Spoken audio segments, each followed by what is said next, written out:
Hello, my name is Drew Gales, and I'm here to talk to you about Dandy-Walker syndrome.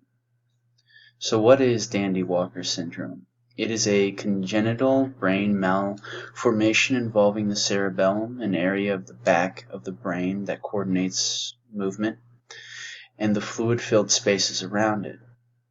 The telltale factors of this syndrome is that the fourth ventricle is significantly enlarged and a slight or absolute absence of the area between the two cerebral hemispheres and the formation of a cyst at the lower part of the person's skull.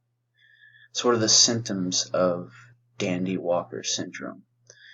Well, this syndrome affects a person's brain development as a whole, but it more specifically affects the cerebellum's development.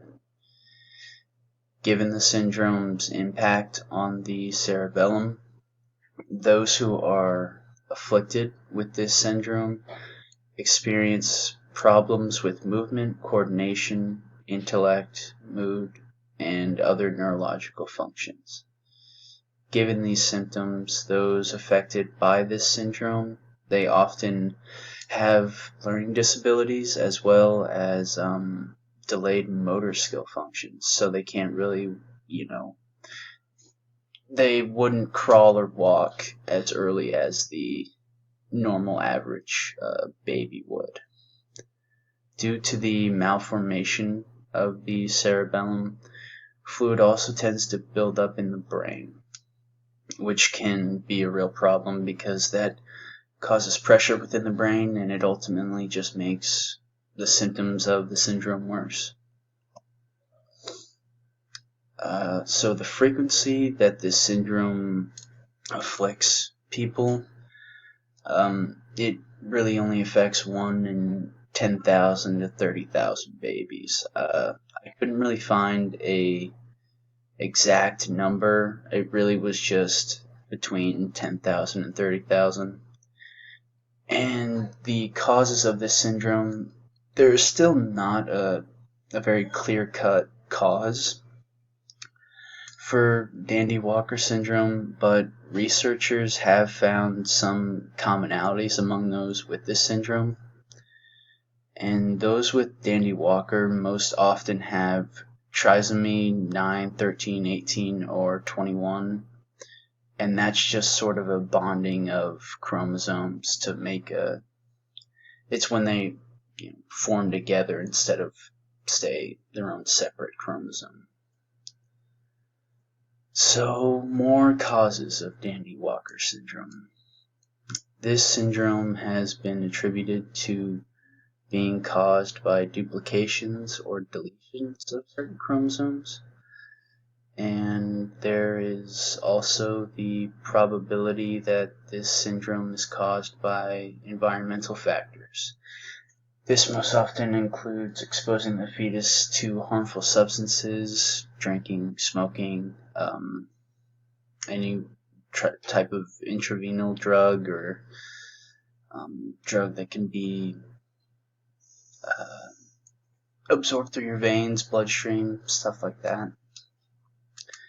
There are also instances where this syndrome is caused by a single factor that is more often than not unknown, so we can't really always see or tell what went wrong in the fetus's development to cause it to get this syndrome.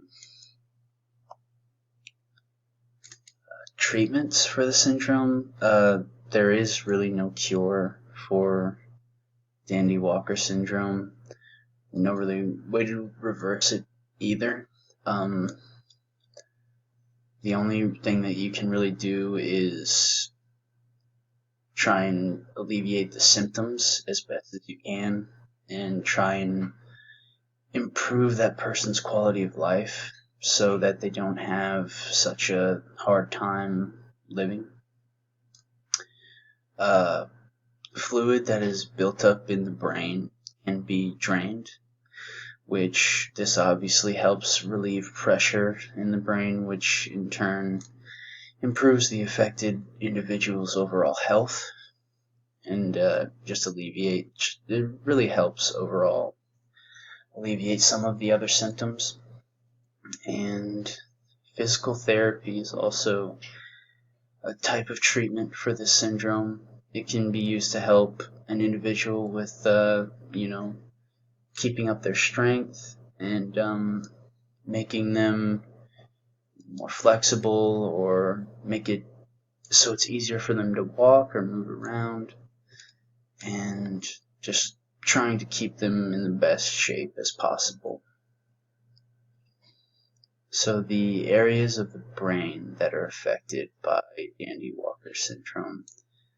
This syndrome, obviously, it affects the cerebellum, as kind of previously stated, because the part that holds the two hemispheres together is not fully developed.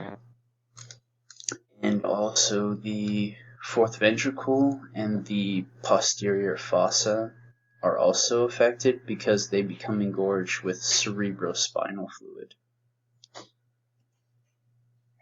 And I guess that's it. Thank you for listening, and have a good one.